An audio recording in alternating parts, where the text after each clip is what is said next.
जय श्री राधे दोस्तों, केपी की वाणी चैनल में आपका स्वागत है। माता रानी का आशीर्वाद पाने हेतु कमेंट में जय माता दी अवश्य लिखे। वहीं अगर आप महाकाल के भक्त हैं तो कमेंट में हर हर महादेव अवश्य लिखे। यकीन जानिए माता रानी संग महादेव की कृपा आप पर और आपके पूरे परिवार पर अवश्य बरसेंगी और आप सपरिवार स्वस्थ एवं सुखी रहेंगे। साथ ही आपकी सभी मनोकामनाएं यथाशीघ्र अवश्य ही पूर्ण हो जाएंगी। दोस्तों, आज की वीडियो में आपको साल 2023 में कुंभ राशि के जातकों के कैसे, कब, कहां, किससे शादी होने के योग बन रहे हैं उसकी जानकारी देने जा रहा हूं।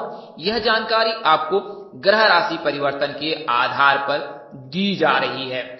आइए उससे पहले मैं आपको केपी की वाणी की सेवाओं की जानकारी देता हूं।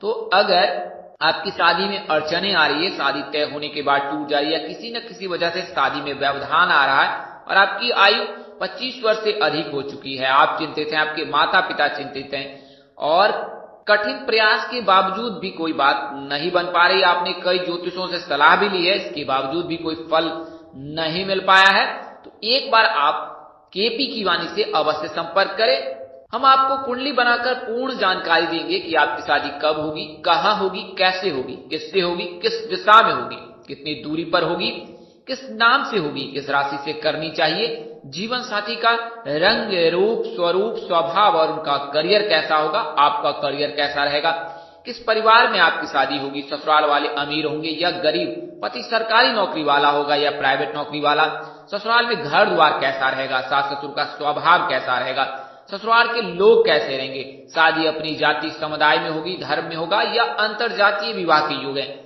लड़का कितना पढ़ा लिखा होगा, उसकी लंबाई और उम्र कितनी होगी, अगर आप लव मैरिज करना चाहते तो माता पिता की सहमति मिलेगी कि नहीं मिलेगी, शादी में आ रहे दोष को दूर करने के सरल उपाय, यह सभी जानकारी आपको हिंदी में विस्तार पूर्वक दी जाएगी। आप मौखिक या लिखित दोनों में से किसी एक माध्यम का चयन करके आप केपी की वाणी से संपर्क कर अपनी कुंडली दिखवा सकते हैं। इसके लिए मामूली शुल्क ली जाती है जिसे आप मेहनताना समझ सकते हैं। केपी की वाणी से संपर्क करने के लिए आप 8521835670 पर संपर्क कर सकते हैं। यह जानकारी आपको चंद्र कुंडली और लग्न कुंडली के आधार पर दी जाएगी। वहीं ऐसे जातक जिनकी शादी तय हो चुकी या तय होने वाली, उन्हें मैं सलाह दूंगा कि आप केपी की वाणी से संपर्क कर या अपने स्थानीय किसी ज्योतिष अथवा प्रकांड पंडित से संपर्क कर अपनी कुंडली मिलान अवश्य करा ले।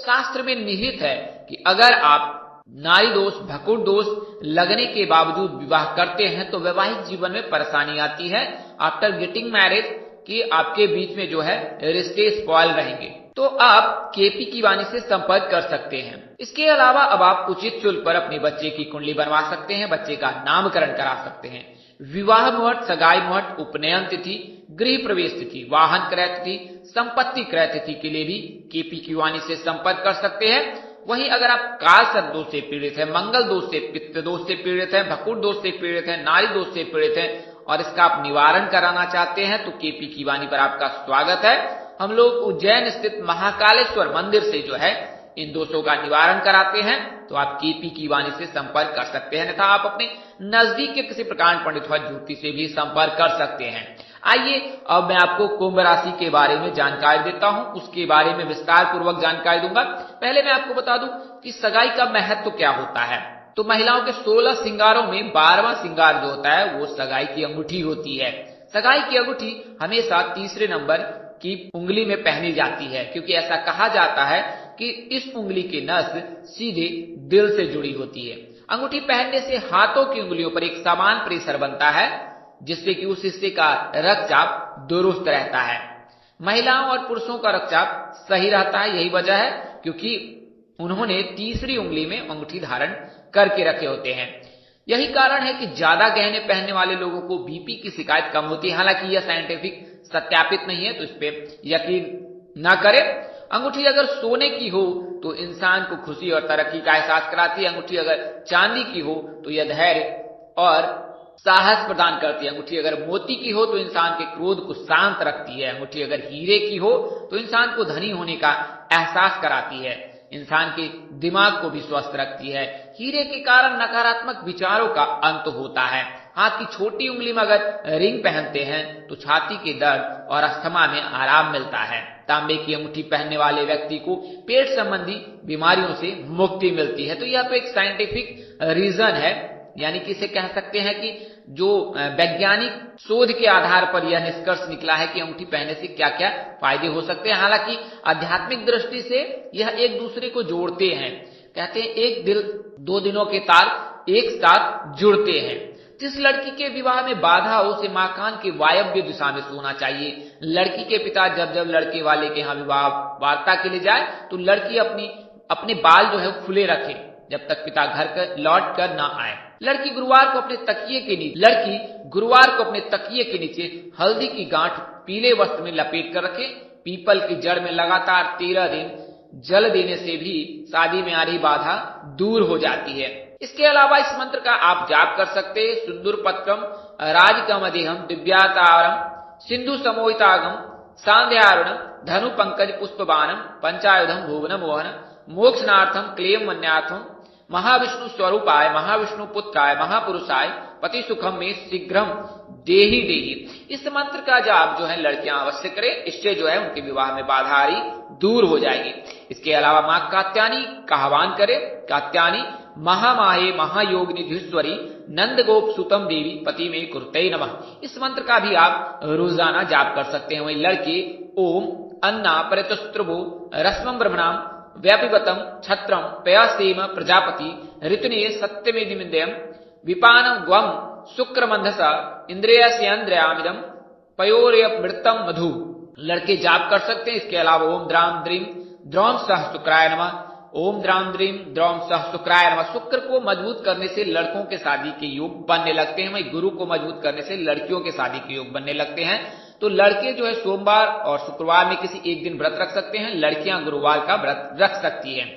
वहीं अगर आप लड़के हैं तो आपको शुक्र मंत्र का जाप करना चाहिए। हीम कुंदम वृणालाभम दैत्यानाम परमं गुरुम सर्वशास्त्र प्रोक्ताराम भार्गवम प्रणम्यहम्। तो इस मंत्र का जाप आप अवश्य करें। आइए अब मैं आपको कुंभ राशि के बारे में बता देता हूं। तो कुंभ राशि के जातकों को वर्तमान समय में 7.5 चल रही है और 7.5 से उन्हें 2027 में मुक्ति मिलेगी। हालांकि अभी वर्तमान समय में मकर राशि में शनि मार्गी हो रहे हैं और 17 जनवरी के पश्चात जो है शनि कुंभ राशि में प्रवेश कर जाएंगे और उसके पश्चात जो है कुंभ राशि के जातकों पर 7.5 का दूसरा चरण प्रारंभ हो जाएगा। और वहीं मीन राशि के जातकों पर प्रथम चरण प्रारंभ हो चुका है और धनु राशि के जातकों को 7.5 से मुक्ति मिल जाएगी। हालांकि 22 जनवरी का जो दिन है वह बेहद खास है क्योंकि शुक्र का गोचर 22 जनवरी को कुंभ राशि में हो रहा है। कुल मिलाकर 23 दिनों तक यानी कि 12 फरवरी तक कुंभ राशि में गोचर रहेगा। इसके चलते जो है कुंभ राशि के जातकों के जनवरी महीने में यानी साल 2023 के जनवरी महीने में प्रबल योग हैं। तो अगर आप कुंभ राशि के जातक हैं तो आपके शादी के प्रबल योग हैं। कुंभ राशि के जातकों के जो है राशि स्वामी शनिदेव हैं, आराध्य देव शिव जी हैं। तो अगर आप शनिदेव की पूजा करते हैं, शिव जी की पूजा आराधना उपासना करते हैं तो उनकी कृपा पर अवश्य बरसेंगी। अगर शादी में किसी प्रकार की बाधा है तो आप एक बार कुंडली विश्लेषण अवश्य करा लें। वहीं आपको मैं बता दूं कि आप रोजाना जल में काले तिल मिलाकर शिवलिंग पर अर्घ दें और रोजाना कम से कम 21 बार महामृत्युंजय मंत्र का जाप अवश्य करें। इससे 7.5 के प्रभाव से आप बच सकते हैं। वहीं अगर कैरियर कारोबार में फायदा उन्नति प्राप्त करना चाहते हैं तो रोजाना सूर्यदेव को जल में लाल रंग मिलाकर अर्घ दें। 2 बार हनुमान चालीसा का पाठ करें। इसके अलावा आपने मंगलवार का व्रत करना है। अगर कुंभ राशि की लड़कियां हैं तो गुरुवार का व्रत करें, वहीं लड़के हैं तो मंगलवार का व्रत करें। इससे सरकारी नौकरी के प्रबल योग बनने लगेंगे। तो यह तो जानकारी मैंने आपको दी है। आइए अब मैं आपको कुंभ राशि के जातकों को शादी के बारे में जानकारी देता हूं। तो कुंभ राशि के जो जातक होते हैं उनका नाम अक्षर एस और जी से होता है। इनके राशि स्वामी शनिदेव हैं, आराध्य देव शिव जी हैं। इनकी शादी जो है वो PRA नाम के जातकों से होती है। आसान शब्दों में कहे कन्या राशि, तुला राशि, मेष राशि के जातकों के साथ विवाह के योग प्रबल रहते हैं। हालांकि अगर आप मीन राशि, धनु राशि के जातकों से विवाह करते हैं तो यह आपके वैवाहिक जीवन के लिए श्रेष्ठकर होगा। बात करें दिशा की तो पश्चिम दिशा में शादी होने के प्रबल योग रहते हैं। बात करें दूरी की तो यह राशि पर निर्धारित की जाती है। कौन सी राशि आपके जीवन साथी के भाव में उपस्थित है उसके आधार पर यह निर्धारित की जाती है कि आपकी शादी कितनी दूरी पर हो सकती है। अगर तुला मकर राशि है तो फिर 200 किलोमीटर, वहीं मेष कन्या वृषभ कर्क ये सब रहे तो 80 से 100 किलोमीटर, बल्कि सूर्य के सिंह के रहने पर 90 किलोमीटर के योग रहते हैं। किस राशि से विवाह करना श्रेष्ठ है तो मैंने आपको बताया है। बात करें संतान भाव की तो संतान भाव में अगर गुरु मंगल उपस्थित हो तो फिर पुत्र प्राप्ति के योग बनते हैं। इसके अलावा अन्य ग्रह के रहने पर पुत्री प्राप्ति के योग बनते हैं। वहीं शनि के रहने पर संतान में देर होती है। तो यह तो जानकारी मैंने आपको कुंभ राशि की दी है। आपको यह जानकारी कैसी लगी लाइक कमेंट शेयर कर हमें अवश्य बताएं। अगर आप कोई सवाल पूछना चाहते हैं इस वीडियो से संबंधित तो आप कमेंट बॉक्स में हमें मैसेज कर सकते हैं। वहीं अगर आप कुंडली बनवाना चाहते हैं तो केपी की वाणी के व्हाट्सएप नंबर पर संपर्क करने था हमें आप फोन कॉल कर सकते हैं। दोस्तों इस तरह की अन्य वीडियो देखने के लिए हमारे चैनल के डैशबोर्ड पर प्लेलिस्ट पर जाएं और अपनी राशि अनुसार वीडियो अवश्य देखिए। तो दोस्तों आपको यह जानकारी कैसी लगी लाइक कमेंट शेयर कर हमें अवश्य बताएं। अगर आप चैनल पर पहली बार विजिट कर रहे हैं, चैनल के कार्यक्रम पसंद आ रहे हैं तो चैनल को सब्सक्राइब कर लीजिएगा, साथ ही बेल आइकन को प्रेस करना ना भूलिएगा। माता रानी की कृपा से आपके चेहरे पर हमेशा मुस्कान बनी रहे, आप परिवार स्वस्थ एवं सुखी रहें। आप सभी के प्यार और स्नेह के लिए आप सबको हृदय से धन्यवाद करता हूं। आप लोग इसी तरह हमारे साथ जुड़े रहें। इन्हीं शुभकामनाओं के साथ आपसे विदा लेता हूं कि जल्द एक नए वीडियो और एक नई जानकारी लेकर आपके समक्ष हाजिर होऊंगा। तब तक के लिए इस नाचीज दोस्त को इजाजत दे। आप जहां रहे मस्त रहे, स्वस्थ रहे, व्यस्त रहे। माता रानी की असीम कृपा पर बरसती रहे। परम पिता परमेश्वर आपको सद्बुद्धि, सत्मार्ग और आगे बढ़ने की शक्ति दे। नमस्कार, जय श्री राम दोस्तों, जय श्री कृष्ण, जय माता दी, जय वाहिगुरु।